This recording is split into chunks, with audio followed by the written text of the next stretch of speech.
Hey, it's Lyric from the Dwarven Tavern. I just want to give you a little spiel about the Elderwood Academy. They are a group that we are, or a company that we are partnering with for the year. You can check out their website at elderwoodacademy.com. They make all these cool gaming supplies that you can have for your own gaming experience, such as this die holder, which holds and hosts all of your special, particularly favorite dice that you may have for specific characters that come in conveniently velvet-like felt packages. And I love their logo. That's so cute. And then they also have these things called spell books, which contains all of the necessary information that you would have for your character, dice that you could have, pens that you need, other tools and trinkets that you can use for game, and a reflective sheet that can be used for keeping track of your game and all of the information thereof. So that being said, go check out their website and go look at their really cool things, because this is not even half of what they have to offer. And of course, tell them Dwarven Tavern sent you. They may give you something special.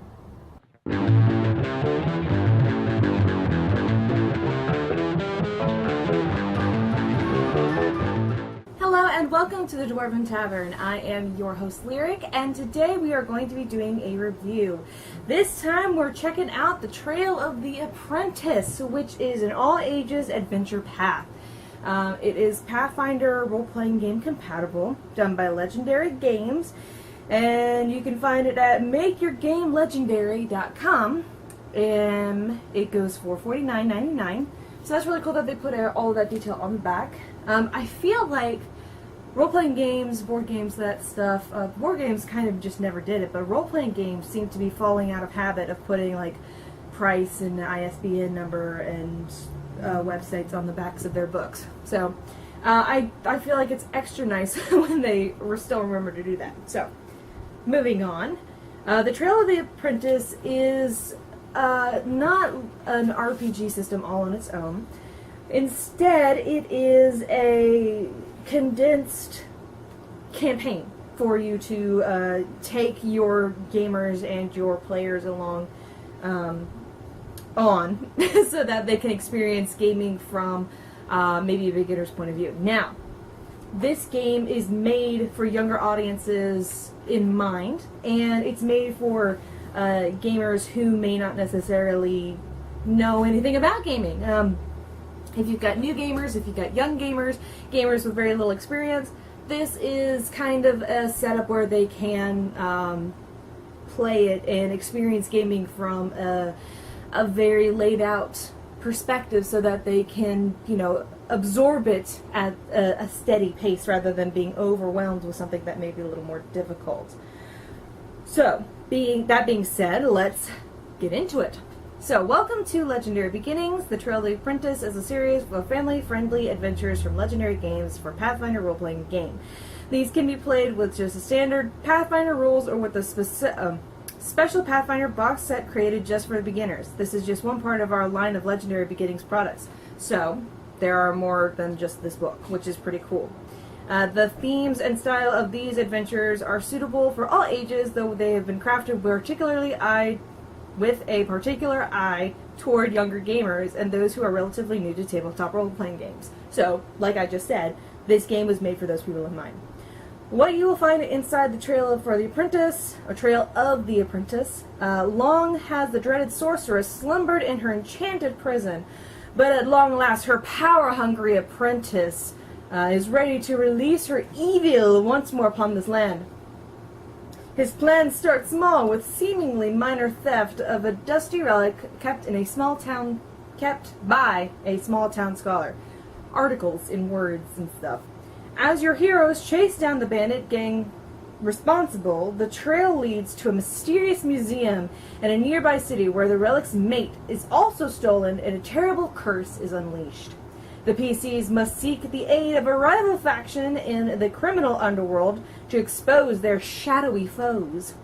Fending off ambushes by their adversaries and uncovering the ancient ruins of the fallen kingdom, a blind oracle holds the secret to an identity of the dread disciple of the sorceress, and the place where he will be consumable.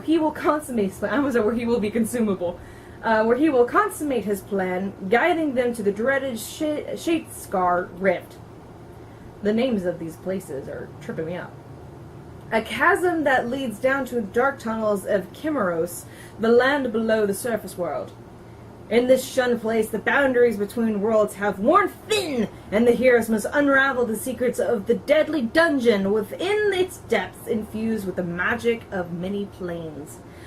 Only by surviving its challenges can they open the magical portal to take the fight to the villains to end the threat to the kingdom once and for all. It kind of sounds like a really cool movie, which is what gaming basically is. You're just playing in your own movie.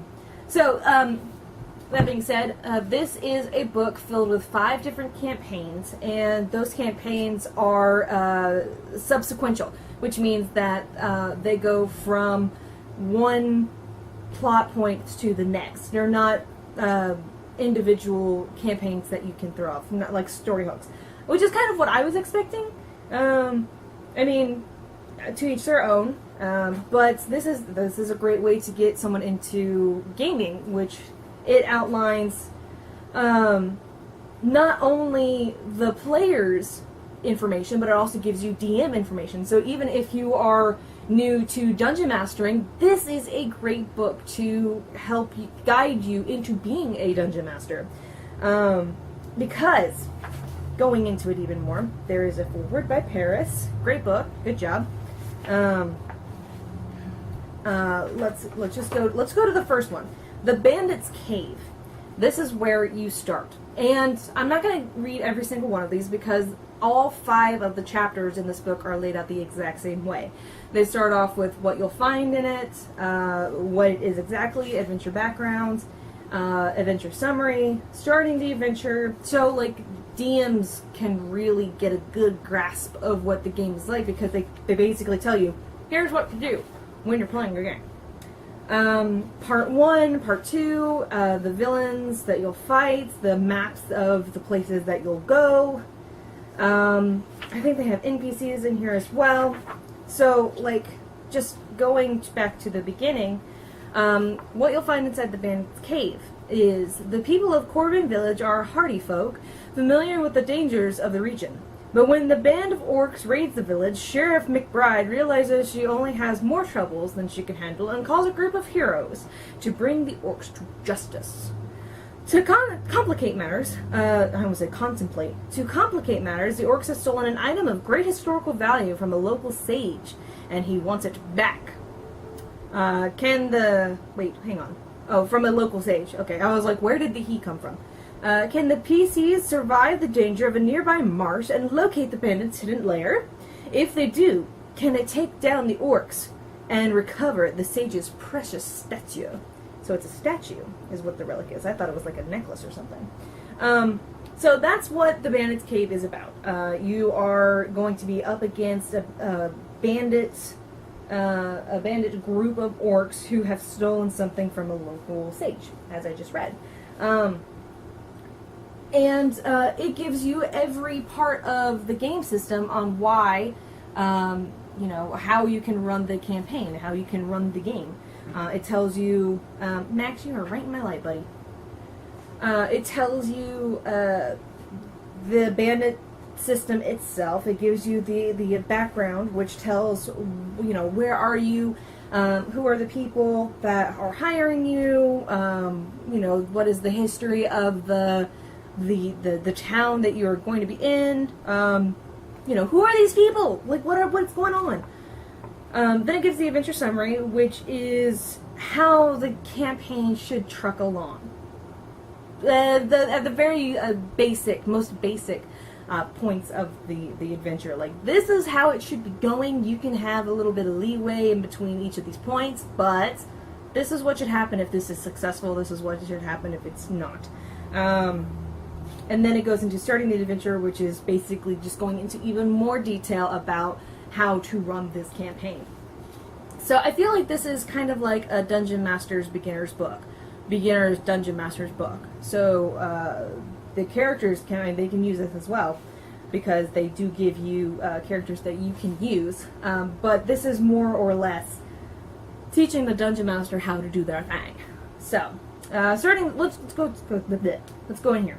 Starting the adventure. When all characters have created their characters, when all players have created their characters, are gathered around the gaming table and are ready to begin, start by reading the text below. When you have finished reading, set up the first combat area either by hand drawing of the scene on a battle mat with dry or wet erase markers, or using a printed copy of the combat map. So this is like super, like, this is what you do.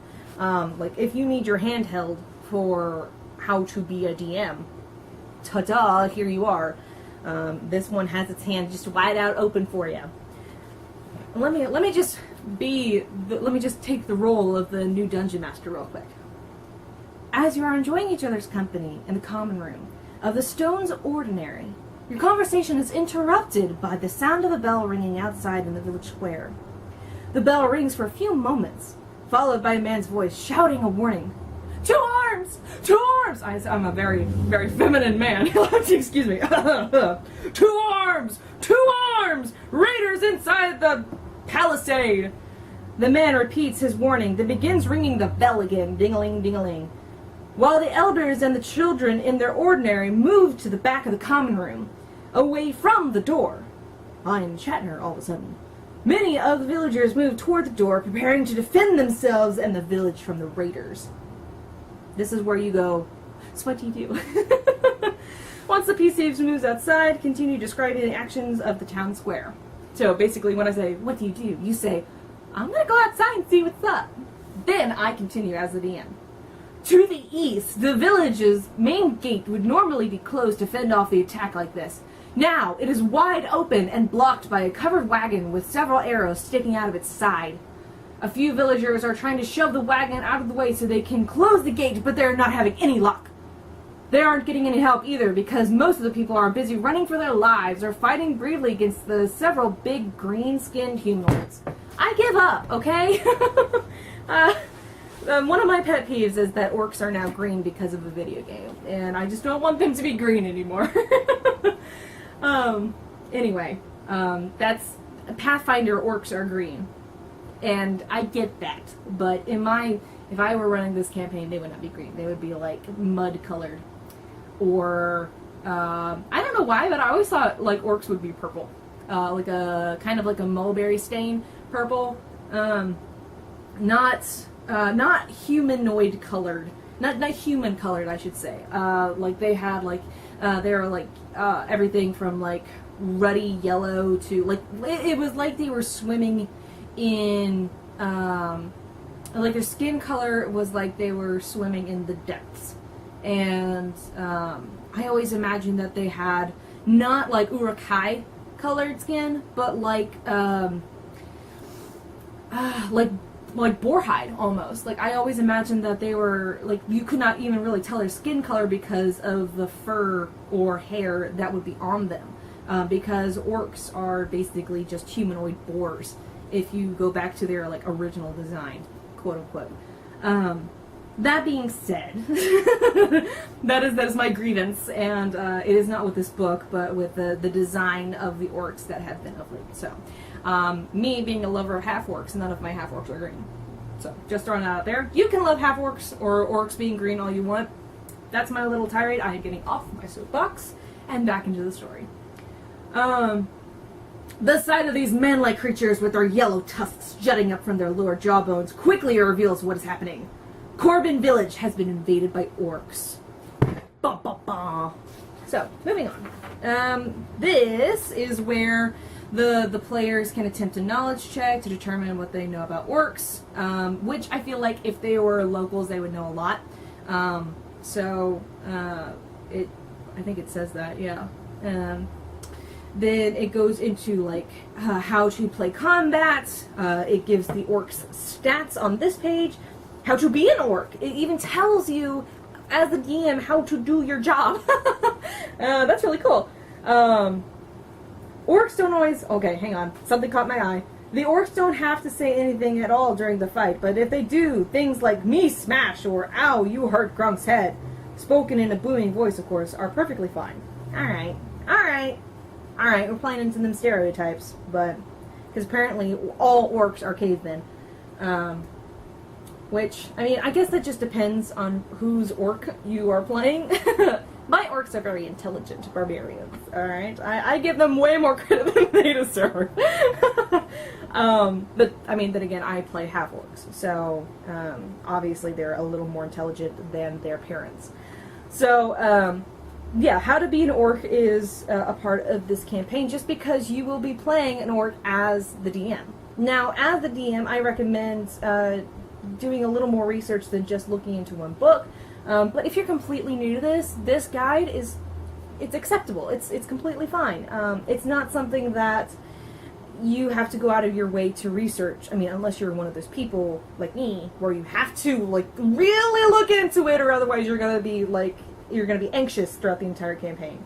So, okay, let's check this out. Gorok's orc, blah blah blah blah. Gorok's orcs are big, mean, and green-skinned brutes who take what they want and do not think very much about anything. It's okay for you to play them up as dumb and angry.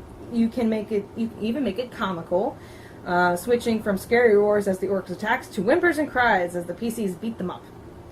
Now, taking that into consideration, while that would annoy me if I was playing a campaign with fellow 20-some-year-olds, this is a campaign that's made for getting children into it. And for that, oh my god, I totally get that. I understand that. To play a campaign with children is to make it seem fun and interesting and funny, and make them feel confident and self-aware. And when they see the villains being something as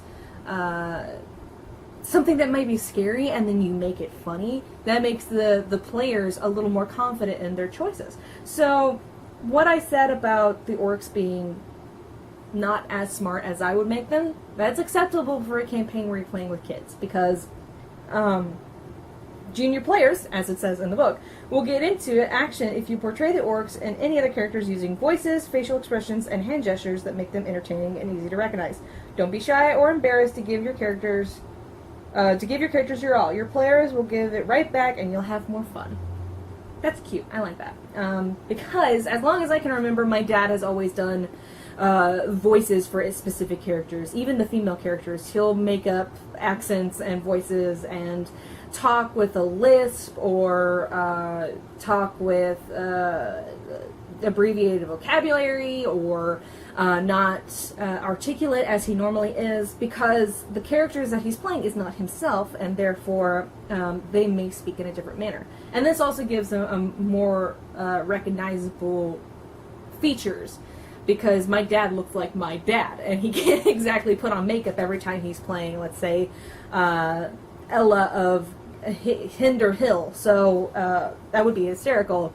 But if he's switching between Ella of Hinder Hill and, say, Sir Rogers, those would be very difficult to see him put on makeup and then a helmet every back and forth. And so voice acting is kind of a way to get into it without getting too into it, and it allows the kids' imagination to flourish. So here's a map of the bandits, weapon thieves. That's the city that you are in. That is the Stone's Ordinary, which is what I was talking about earlier, where everybody's hiding. And then the gates, so this is north. It said which gates? The west? East. It said east. So the east is the main gates. So if this is north, east is this way. So the main gates are over here, and they are bashed open, and arrows are flying out of the kazoo. Kazoo? Wazoo. That's what I'm thinking of. So, after the battle ends, read the following. As the last of the orcs in the town either run away or fail or fall to the villagers' blades, a few cheers go up in the square. Kids cheer. Several militia members rush toward the gate, chasing the surviving orcs out of the village. Archers on the palisade fire arrows after the fleeing bandits, but the orcs quickly disappear into the dense foliage of their surrounding marsh. The villagers pull the wagon all the way inside the walls and close the gate. For now, everyone is safe from further attack. Yay, children cheer. Now there is time to figure out what has happened and who needs healing. So, this is when you give treasure. This is where you give characters the ability to heal themselves. This is where you give characters experience points if you don't give them at the end of the game, which is what I normally do. And then it just continues on through the story like that. Every now and then it'll tell you, this is what you say, and this is what happens because of it. Your characters, give them time to react to what is being said. Give them, if they've got questions, answer them. If they've got, if they, want to do something specific against the storyline, that's okay too. Just make sure that you keep in mind those players are doing something different. But this is a great, so far what I'm seeing, this is a great guide for parents, uncles, older siblings to teach their younger siblings, children, or nieces and nephews, not in that order, how to play D&D, or Pathfinder rather. So this is a very in-depth guide too, because it's also giving like what roles to roll, how many experience points to give, what happens next. Like then they like give out like certain areas of like what is the next part of the story, the villains that you'll fight. And it just repeats that until the end of the encounter, which there's kind of a lot going on here. So every encounter might not be, or rather every campaign in this, like every chapter is a different campaign. And that campaign may last more than just one session, because I can tell just by looking at this that if I were, still 10 years old playing this campaign, after we chased off the orcs, we would probably have stopped playing for the evening, even if it had only taken us a few hours to do.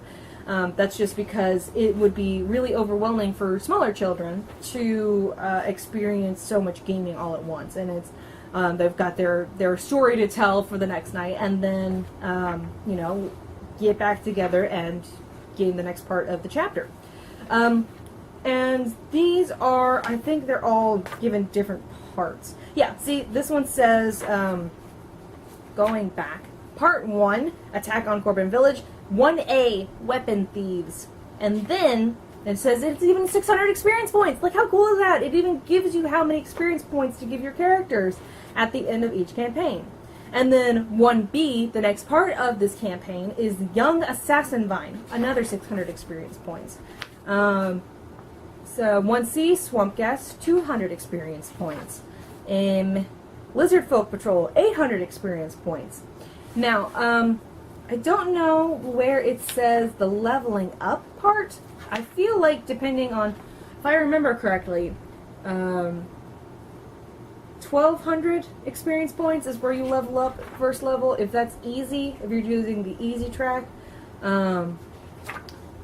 in Pathfinder, in just regular Dungeons and Dragons, it's 1,000. But I know that they're different in Pathfinder, and I don't get to play Pathfinder that frequently, so I don't remember that off the top of my head. But I remember that they have different ones, and I'm not seeing anything that says this is how you level up. I'm thinking it would. Oh, I have gone to the next part. That was easy to completely overlook. Experience rewards, blah, blah, blah. I'm not seeing it anywhere on how to level up. I'm gonna look up a guide, see if I can't find player maps, characters, monsters, land. That is kind of disappointing. Doesn't even have a simple appendix. Monster appendix. I mean, that's pretty cool. They give you appendices at the end of the appendices at the end of the book about each of the individual like places and characters and stuff like that, but I'm not seeing any. There's history. Oh, that's cute. Aw, a little fairy. That's adorable. I'm distracted by cute. Alright, this is kind of disappointing. I am not seeing any place that says, I might be overlooking it, but as of this moment, I am not seeing any place that's saying how to level up in the first chapter. First part, I should say. Maybe it's in the introduction? I doubt it. Just because I didn't see it. Yeah, there's no way to level up. So that's kind of disappointing. It's not in the appendices. I love the artwork in this book, though. Like, everything is got this. I mean, it's a classic gaming style, classic RPG style of illustration. I like that a lot. But on the other hand, I am not seeing how to do the. I mean, let me do it this way. I understand why it would not be in here, because you're trying to use Pathfinder as the basic. You're trying to use Pathfinder as the guidelines for it. However, they give you characters in here. I don't know if these are player characters. Yeah, like these are player characters that you can use. So I feel like, I mean, they even give you character sheets in the back of the book. So I feel like having experience, like how to level up, that may have been an important part of the book. Okay, I'll say it like this. You use Pathfinder for all of the important character information, and then you use this to play the campaign. So rolling up the character, leveling them up, what they have, gear, stuff like that. That would be found in the core rulebook, which hosts all that information. So I'm not going to give any points off of that because that would be silly. So, like, all of the information in this is in addition to the core rulebook. So, not having it in this book, that kind of sucks, because it would be cool to have all that information in one place. But if it isn't, it's not that detrimental to, how I like this book. So, that was just something that bothered me a little bit, but it's not that big a deal, because this is a campaign book, not an RPG book. So, moving on, all of the fights in this first part of the book are kind of along the same lines. They tell you who you're battling, why you're battling them, and then how to battle, and then what happens afterwards. So, and then the last part of this one is a giant grass spider, which is terrifying to a lot of people, especially younger children. Can you imagine just the children squealing, like 6-year-olds, like, no, a giant spider, that's scary. It would just be really cute to see younger gamers really get into this. So that is the first part of the first chapter. The second one is when you actually get to the Bandit's Cave. So this might be after a few weeks of gaming. People may have gotten the hang of it at this point. I definitely don't think this would be tackled all at once, because I feel like that would definitely be overwhelming. That being said, like, they give illustrations of what the orcs look like, and the map of the cave that you would be entering in.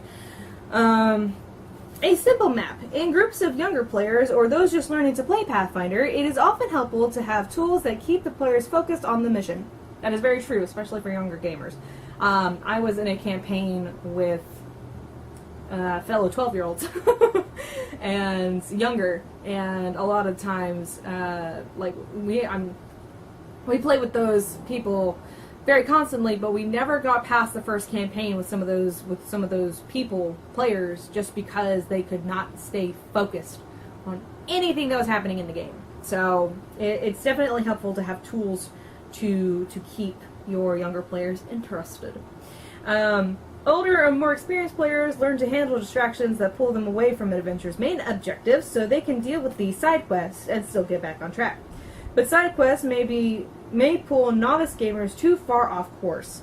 While it's always possible for a group of players to latch onto a distraction and take the game into a wildly different direction than you had intended, adventures that present the players with many choices increase the chances of that happening.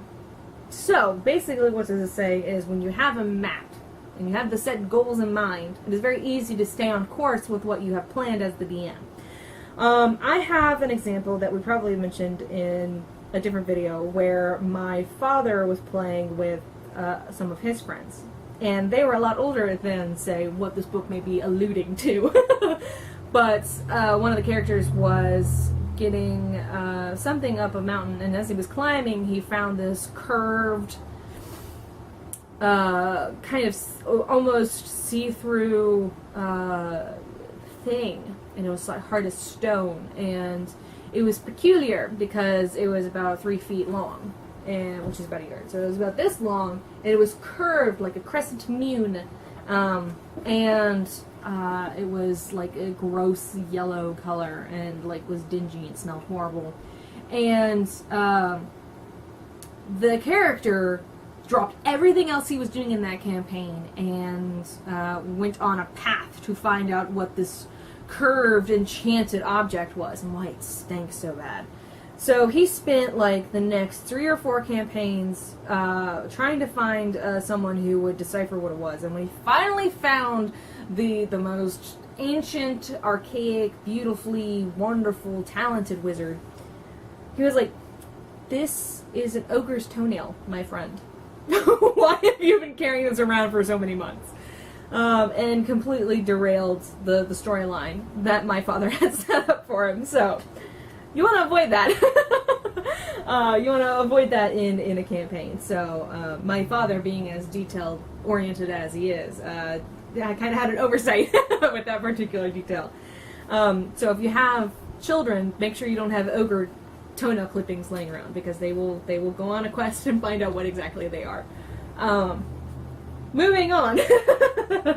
As players gain experience with Pathfinder or other role-playing games, dungeon maps and adventures can become more complex, with branches and optional encounters that add interest to the location or story, but may not be directly connected to the adventure's final objective. So to start with, though, it's usually best to keep things simple. Usually best to keep things simple, and that is very true, because the more complicated, the more likely you are to overwhelm your characters. And if you have kids like me, instead of, going from one objective to the other, I like to keep track of everything, and if I have too many objectives, I get extremely overwhelmed. So, and then I just don't want to play anymore, which is kind of what happened when we were playing superheroes, or not superheroes, but the Saints campaign, because there was just so much going on, and it just burnt me out so fast. So to avoid that happening with your own kids, or siblings, or relatives that are younger than you, I recommend not doing that. So, then it goes into, the details of the bandits, hidden traps and secrets and stuff like that, animals and creatures that you find lurking in the depths of the caves, more beautiful artwork that is very Pathfinder, D&D-esque.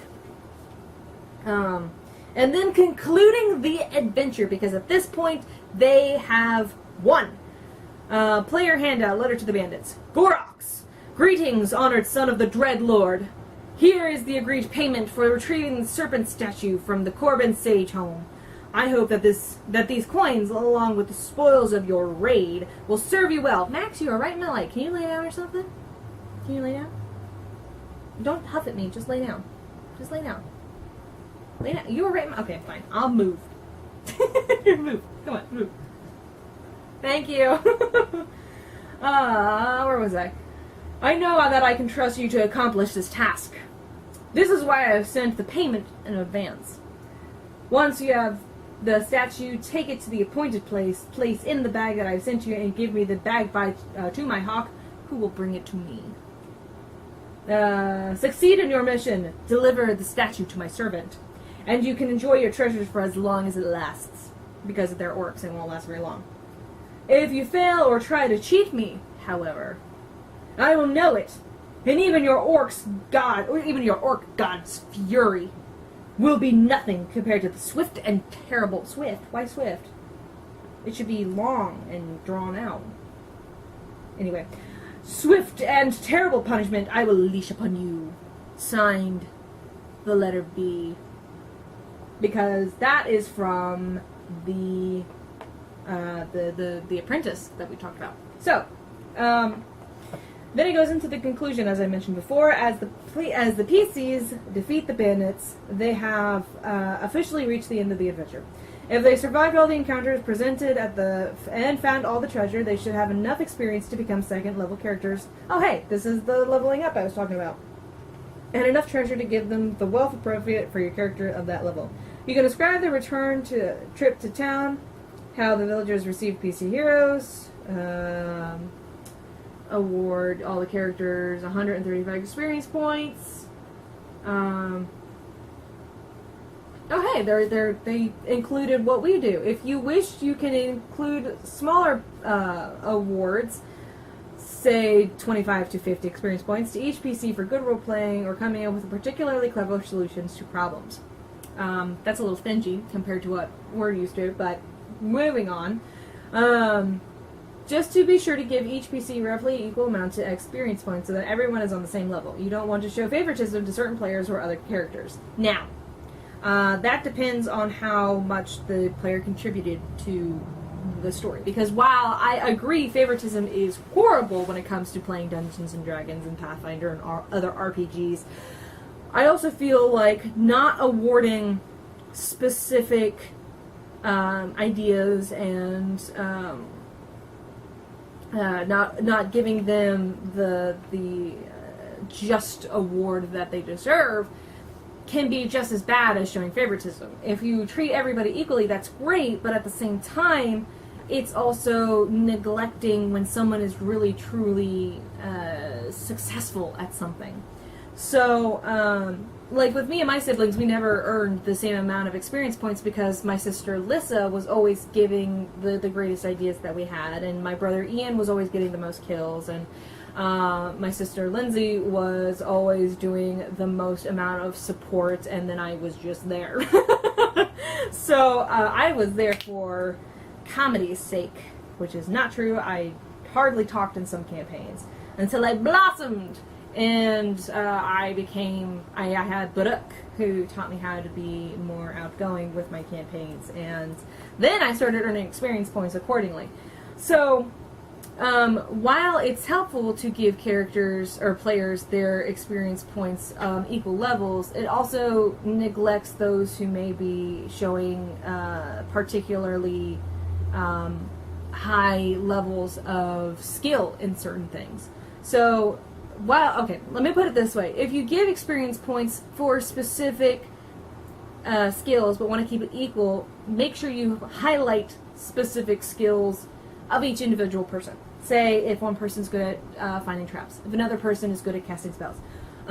They may be part of their class and race aspects, but at the same time, they probably did really good at it. And you want to encourage that in any way you can. So, keep it even by giving them all roughly the same amount of experience points while at the... Can you lay down or something, please? Rude. Oh, God, as I was saying. Tavern cats. They're just one in a million. If you want to keep things equal, don't do it in a way that neglects the certain abilities of the characters is what I'm looking for. So, like my sister mayhaps earned experience points from the successful skills that she did as a magician, while I received extra skill points for being more observant.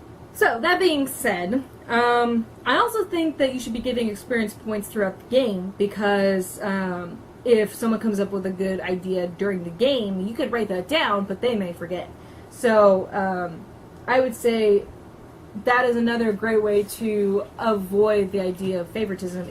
If someone's coming up with ideas like this during the campaign and then you give them all at once at the end, it may show up as favoritism. So I would do that method, because that would be the best way to avoid showing and make it. I mean, that's not favoritism. That's awarding it accordingly, but it may come up as favoritism if you do it all at once. So. And on top of that, if you award a person immediately after their good idea, then the other players may be more inclined to do it themselves. I mean, you may get like some hurt feelings if you do it too frequently, but at the same time, you should very much illustrate that, if you come up with these ideas, you will also get these experience points. So keep that in mind for when we play again. Then it goes into continuing the campaign. You should feel free to explore some of the story hooks presented in this adventure. Story hooks were one of the things that I was kind of disappointed in when it came to this book. So, what story hooks are you talking about? The presence of lizard folk in the swamp, the movements of the orcs from the Westwatch Mountains into the civilized territories, or even the fear of hags returning from the Dread Marsh could all make for fun campaign arcs to explore with your characters. Things that I looked over by just glancing through this book. However, the Bandit's Cave is also the first part of a 5-part mini-campaign, quote-unquote, entitled Trail of the Apprentice, which provides a ready-made campaign for you to run with your players. So, as I was saying, each of these books, or each of these chapters, have other parts of the story that you can outline and do yourself. So if you're feeling a little more adventurous or creative, you can take the campaign in another direction just from the first part of this chapter. And I assume that the next part of this book, the next parts, yeah, that's right, of this book are kind of the same way, where they give you things that happen in the chapter, but you can expand upon it and take it completely away from this book. That is really cool. I like that.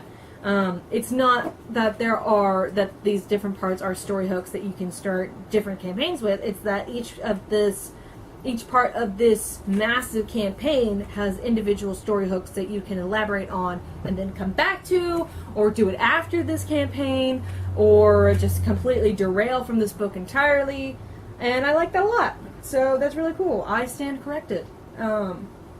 So, the clues the PCs uncovered in Gorok's cave tell the players that something bigger than simple thievery is going on. When the PCs meet with Ithamar to tell, he's in an earlier part of this chapter, to tell him that they cannot recover the statue, the sage becomes concerned that the village may try to steal the statue's twin, villain, not village, the White Serpent, which is owned by Lord Samuel Wolfe and kept with his family's private museum.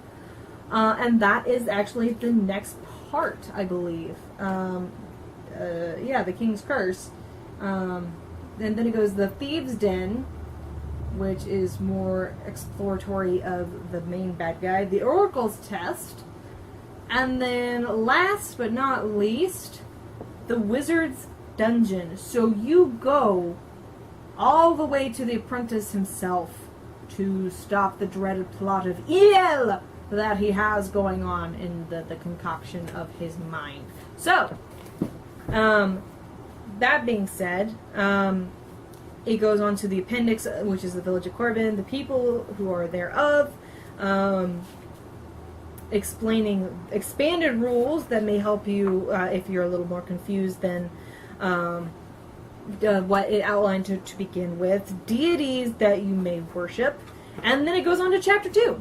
Or part 2, as it's illustrated in this book. Then at the end of each one of these chapters, at the end of all of these chapters, is the appendices, which are the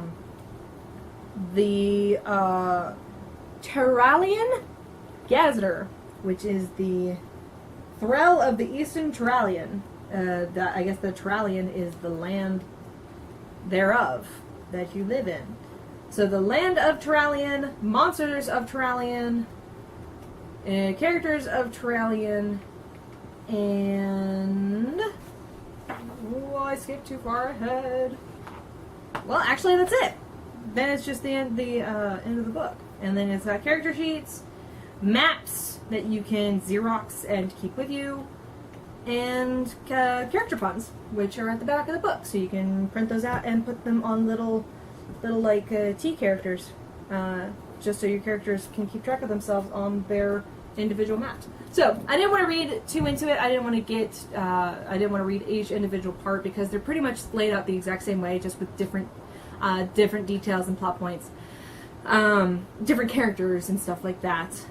So I would say that if you're interested in knowing more about it, definitely get this book. It's a little pricey, but I think it's worth it. This is a big book full of a lot of information. Instead of, searching through other books to find information, this one gives it, at your fingertips. So, the Trail of the Apprentice is not you. That is not you. Like I thought. The Apprentice is the apprentice of the sorceress. So you are on the trail of the Apprentice. You are hot on his tracks. And that's what this book is about. So, this book is very condensed, but also very thorough. There's so much information on what's going on and what you should do and how you should play. And I feel like this is a very...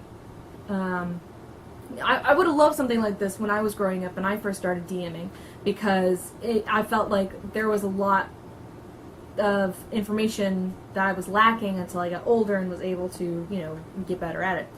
So this is a great guide for if you're just getting into it. If you want to get someone into it, you could totally buy this as a Christmas present or a birthday present, an anniversary present. Totally get this for them. Say, hey, I want to get you into this game that I'm totally in, because it's amazing. And I like it. Like the individual parts of this book kind of combine into this just amazing experience that you can force on your relatives. So, that being said, it is not a standalone book. It needs Pathfinder to go along with it, so that's kind of sucky. It sucks that it doesn't, because it tells you outright this is not an RPG. This is just an expansion of a story that you could take. So it's not a necessary book to have in your arsenal, but I definitely think it's one that you should look into, because it gives detail and description like you wouldn't believe. So, on that note, the Dwarven Tavern ranks The Trail of the Apprentice a 5 out of 5 axes, just because there is so much that you can do with this book, and while I was originally disappointed with some of the things that I could not find, I don't think that's, the reasons I couldn't find them are not good enough to take off axes for it. The experience points. It tells you, go roll up your character with the core rule book. Are you leveling up? Go do that with the core rule book, and then come back to us, and we'll continue to teach you how to play. So, that's really cool, and I really like that. So, 5 out of 5. From the Dwarven Tavern. You can find it at makeyourgameslegendary.com, or you can probably just look up The Trail of the Apprentice.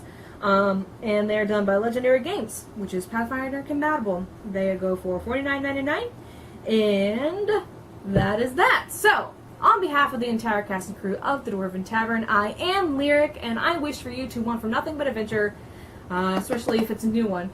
And at first I feared it, then I charged. Thank you guys so much for watching, and we will see you next time. Let the